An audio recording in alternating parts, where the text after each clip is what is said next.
A Igreja Evangélica Cristo Vive, Missão Apostólica da Graça de Deus, apresenta o programa Posso Crer no Amanhã, com o apóstolo Miguel Ângelo e a mensagem da Graça de Deus.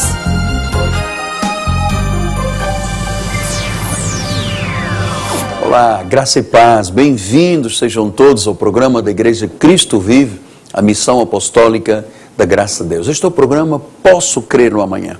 Você pode crer no amanhã? Você tem condições espirituais, emocionais, até por questões morais, de poder afirmar peremptória e taxativamente, eu creio no amanhã? Você sabe que isso é uma atitude de fé. Sou o apóstolo Miguel Ângelo e eu quero lhe ajudar a ter esta atitude de fé.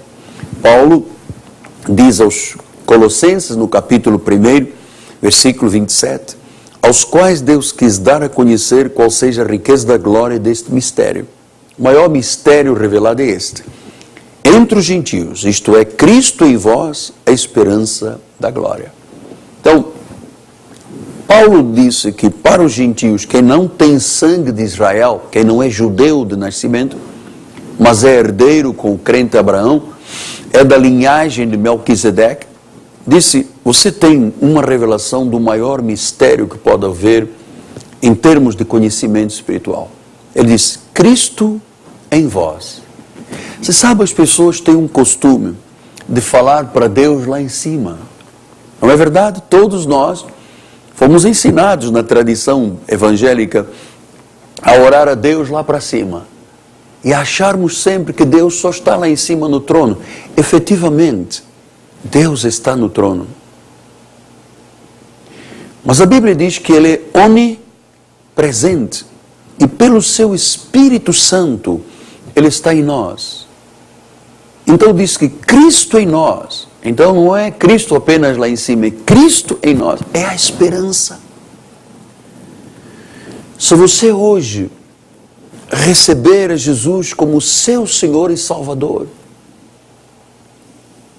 se você hoje o confessar, não é aceitar, a Bíblia não fala em aceitar, fala confessar ou receber, a sua vida entrará num processo de restauração, de regeneração, de novo nascimento, que gerará em você uma atitude de esperança, não uma atitude de medo, não uma atitude de insegurança perante o futuro, mas uma atitude de segurança.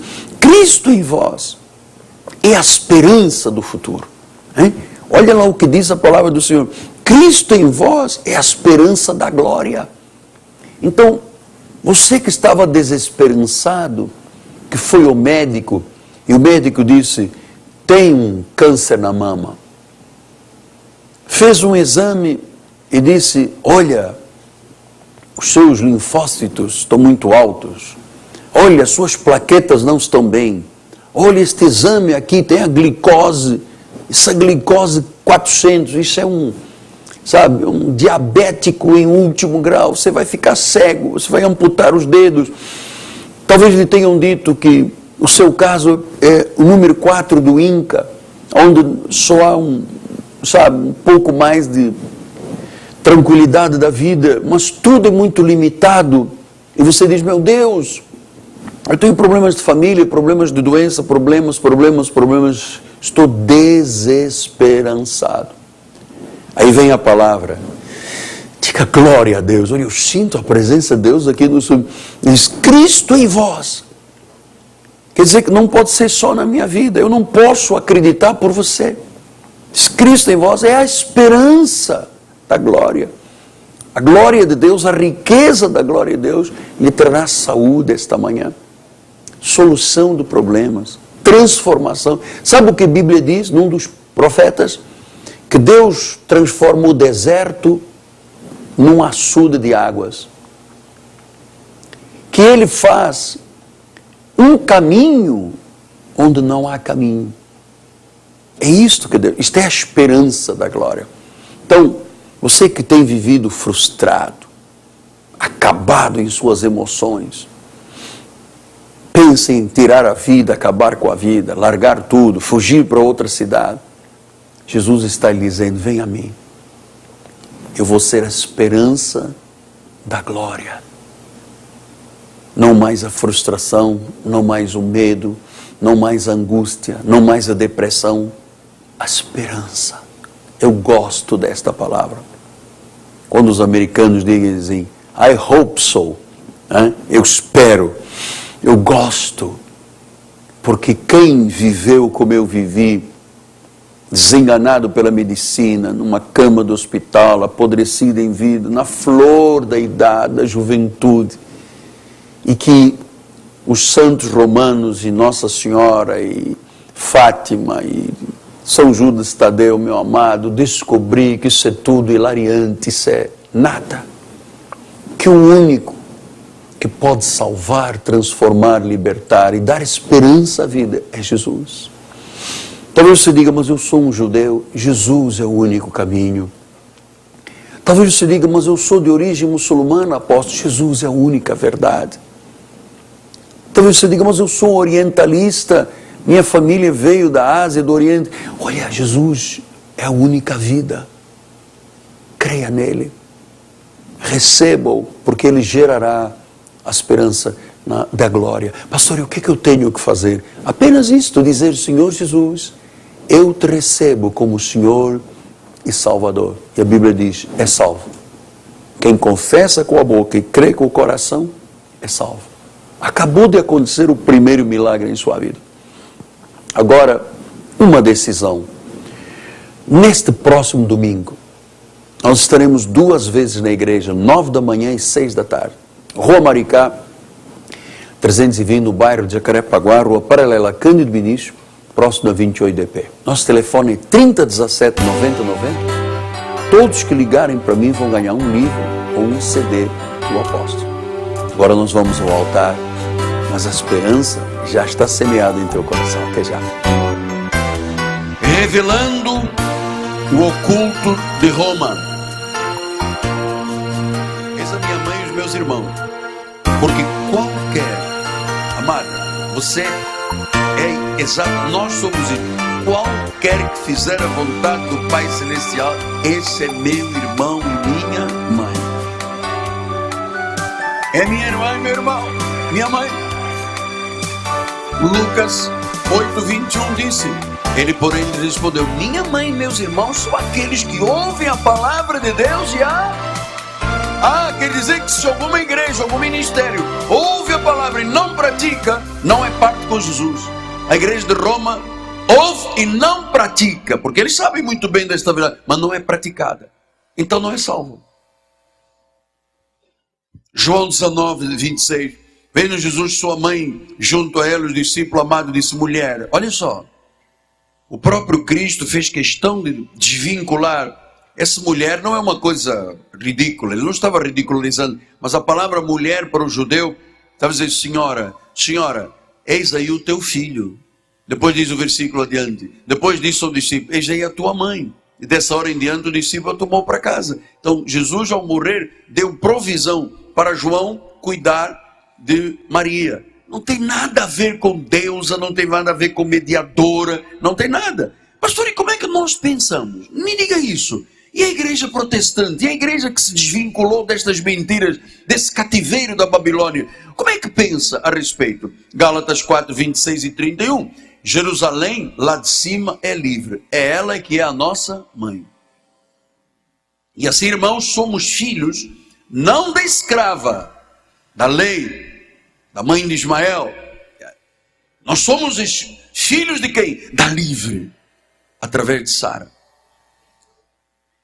Então, essas doutrinas confundem muito as pessoas. Por isso Paulo disse em Tito 1:10, ele disse assim: porque existem muitos insubordinados e palradores frios, enganadores. Amado, eu vou lhe dizer uma coisa, publicamente.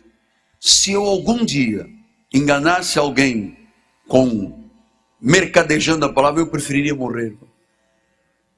Porque a Bíblia diz: ai daquele que for motivo de escândalo. É melhor amarrar uma pedra de mó no pescoço e atirar-se à água. Disse: enganador, especialmente da circuncisão, da lei, é preciso fazê-los calar. Por quê? Porque andam pervertendo casas inteiras, ensinando o que não devem. Porque ensinam por quê? Torpe ganância, bolso. Então, Paulo disse em Efésios 1,17, para que o Deus nosso Senhor Jesus Cristo, Pai da glória, vos conceda espírito de sabedoria e de revelação no pleno conhecimento. Nós aqui gastamos horas, dias, horas e horas, temos apostila, temos um curso, estamos batalhando. Por quê? Para que você tenha revelação, para que você conheça plenamente, para que você saiba o que é ser um cristão. 2 Timóteo 1,9 diz, Ele nos salvou e nos chamou com santa vocação, não segundo as nossas obras, mas conforme a sua própria determinação e graça que nos foi dada em Cristo Jesus antes dos tempos eternos. Foi Ele, somente Ele. Hebreus 10,14, por uma única oferta aperfeiçoou para sempre. Quantos estão sendo santificados? Romanos 8,1 diz, agora pois nenhuma condenação há para os que estão em Cristo Jesus, porque a lei do Espírito da vida em Cristo, a graça de Deus, te livrou da lei do pecado e da morte, te livrou do inferno, te livrou de Satanás, te livrou de todo o poder principado sobre esta terra. Agora, me dê 10 minutinhos, por favor. O inimigo, eu fiquei admirado, porque este primeiro Papa agora, o novo, começou a dizer, porque o diabo tem andado, agora começou a falar do diabo. Ouça, Ezequiel 28,19 diz assim, todos os que te conhecem entre os povos estão espantados de ti. Vens a ser objeto de espanto e jamais subsistirás. Deus disse, nenhuma decisão diabólica vai subsistir. Hebreus 2,14. Isto foi a profecia. Agora vê por quê. Visto que os filhos têm participação comum de carne e sangue, eles também igualmente participam, para que por sua morte destruísse. Por que o profeta disse não subsistirá? Porque ele sabia que na cruz do Calvário, aquele que tinha o poder da morte, a saber, o diabo, catargeu, foi amarrado, foi limitado, foi impedido, foi destruído. Não pode contra a sua vida, não pode contra a minha, não pode contra a igreja, as forças do inferno não podem.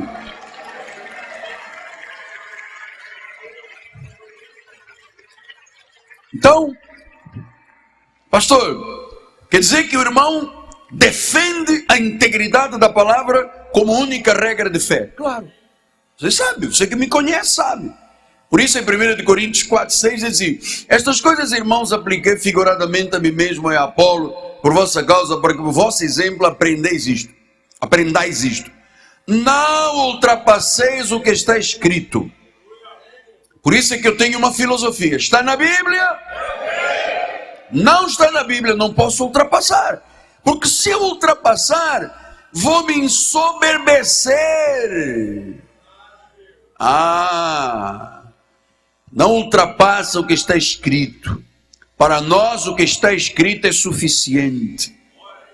Então, muitas outras doutrinas pagãs foram sendo introduzidas. Por exemplo, dar ao Papa um poder religioso e político. Isso aconteceu no ano 754. Como é que um homem pode ser político e religioso? Pode ser o governante de uma igreja e governante de um estado? É porque eles não leram João 18,36. Jesus respondeu, o meu reino não é deste mundo. Se fosse deste mundo, e se os meus ministros se empenhariam por mim para que não fosse eu entregue aos judeus, mas agora o meu reino não é daqui. Então a igreja nunca pode ser a força de um estado, porque ele é um papa, mas ele é um presidente da república. Não pode. O reino de Deus não é daqui. Por isso se Roma chamou a Martinho Lutero de traidor, por quê? Porque ele se insurgiu contra isso. Não pode. Eu vou lhe dizer mais, amado. Só Deus sabe com constrangimento. Nas questões políticas da cidade, eu falo de política aqui dentro do meu púlpito. Apenas por mera orientação. Constrangido. Porque eu sei que o meu chamado não é desta terra. Não, o meu reino, disse Jesus, não é desta terra. Outro aspecto que foi introduzido, a adoração de relíquias, da cruz, das imagens, foi no ano 788. Essa adoração de relíquias, de rosário, veja o que Romanos 1,25 diz. Pois eles mudaram a verdade de Deus em mentira. Uau! Mudaram a verdade de Deus em mentira. E o que fizeram? Passaram a adorar e a servir a criatura no lugar do Criador. Então, quem é o Deus? Quem é o infalível? Quem é o grande, sabe? O grande herói espiritual da igreja de Roma? O Papa.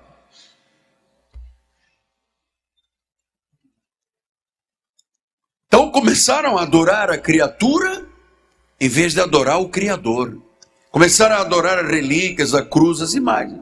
Outro aspecto, o celibato de sacerdotes. No ano 1123, a igreja, você sabe, os primeiros papas casavam, os primeiros papas todos foram casados, tinham filhos. E cada vez que um padre, ou um papa, ou um bispo morria, a paróquia era dividida, os bens eram divididos com a família. Então eles, para não perderem, estabeleceram o celibato. Não existe coisa mais equivocada na vida do que o celibato. Se a igreja tivesse abolido o celibato, não havia pedofilia. Não precisava, cadê a esposa dele em casa? Mas fica uma tensão tão grande na cabeça, porque, amado, venhamos e convenhamos, como diria Dona Maria, uma pessoa que vai a um confessionário e rasga, sabe, o coração num confessionário, não tem homem que aguente, não. Então, 1 Timóteo 4, 1 a 3 diz assim: ora, o Espírito afirma expressamente que nos últimos tempos alguns apostatarão da fé por obedecerem a espíritos enganadores e ensinos de demônios. Olha o que um espírito enganador e um ensino de demônio faz. Fala mentiras, tem a consciência cauterizada. E agora, vai aí, proíba o casamento, exige abstinência de alimentos. O que é isso? Jejum.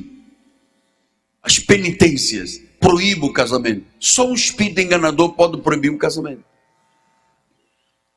Só um espírito enganador.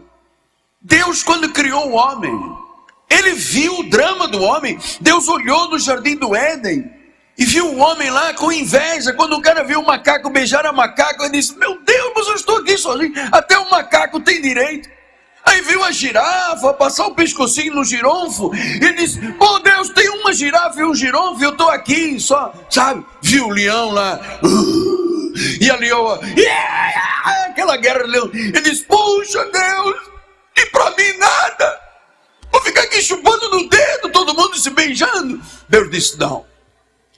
Reuniu os anjos e disse: não é bom que o homem viva só. Eu vou preparar para ele uma mulher auxiliadora, que seja idônea. Vou colocar nela TPM. Perdão,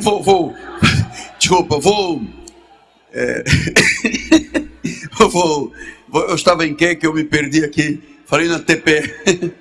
Não, meu amor, não é contigo. Eu estou falando de senhora lá fora, lá na Roma, não é aqui dentro da nossa igreja. Aqui dentro só tem santo, vamos lá. Então eu disse: eu vou lhe dar uma mulher que exige uma... não vou dizer nada.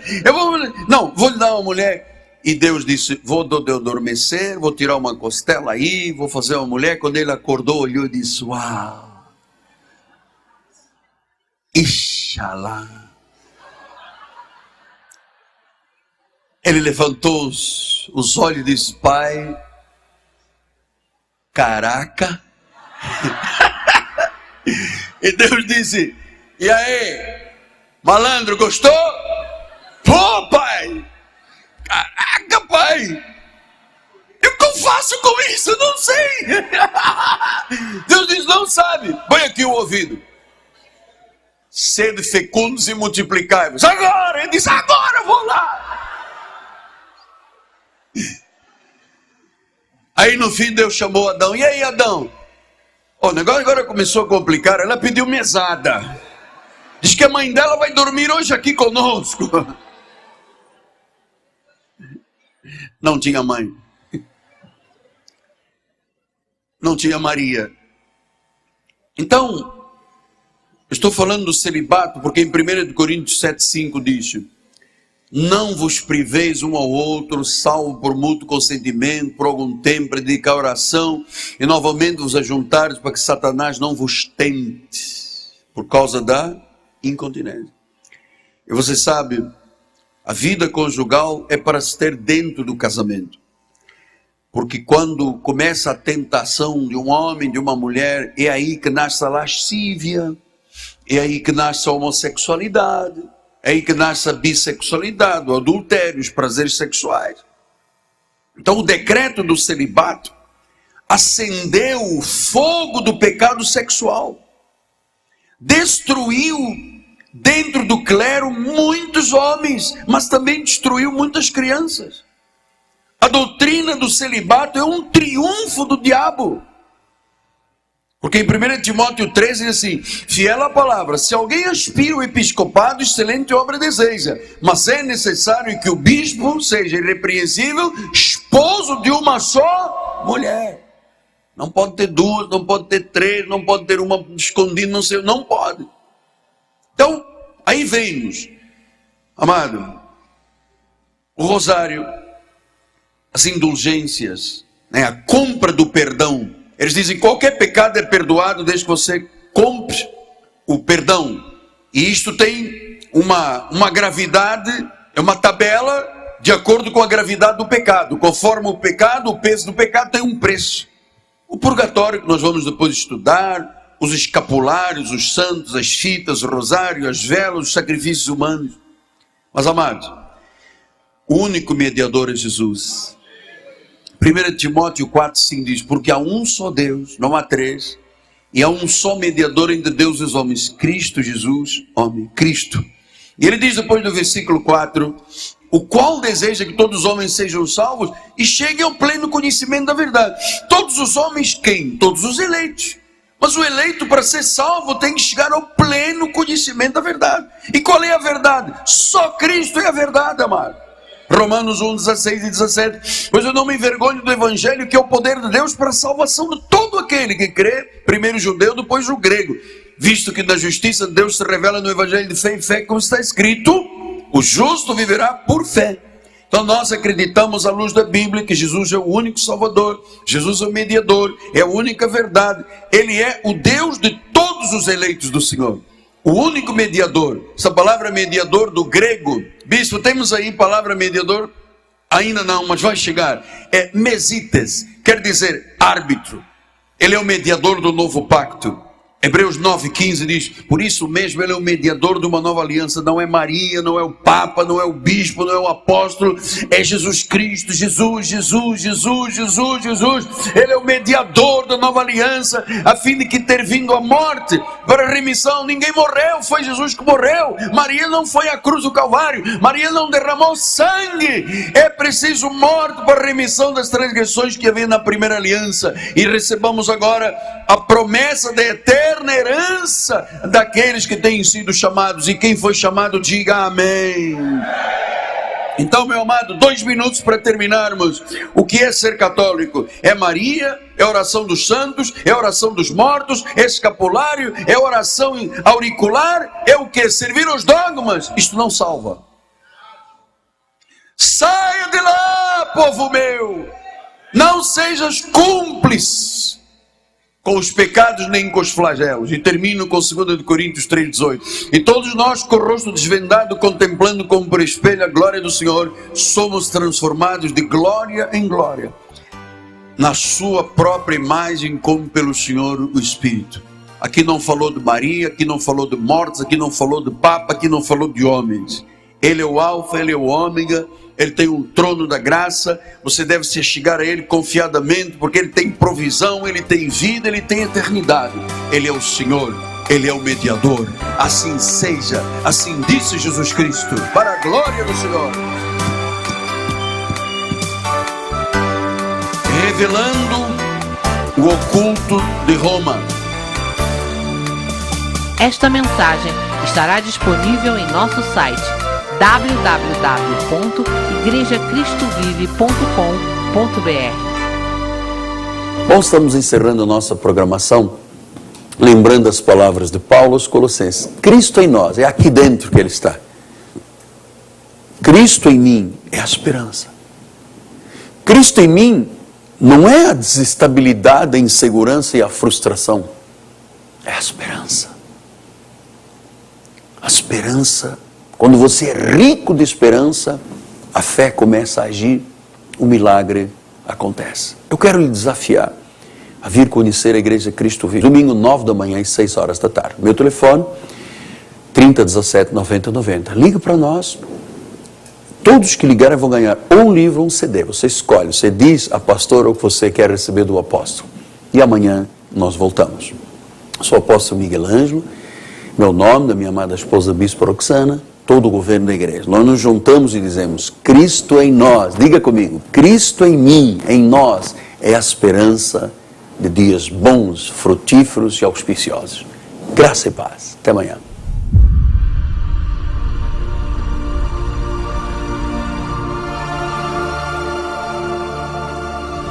Creio numa igreja firmada na palavra de Deus.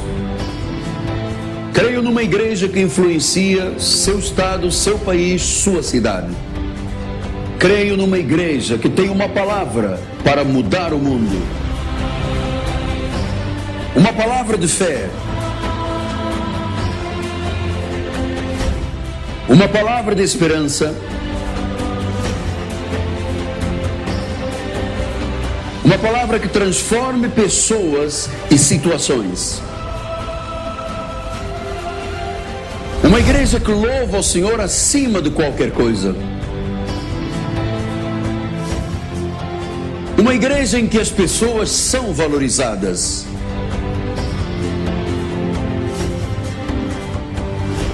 Em que todos se unam para receber conhecimento bíblico. Uma igreja que todos chamam a minha casa. Uma igreja que prepara pessoas para viver esta década vitoriosamente.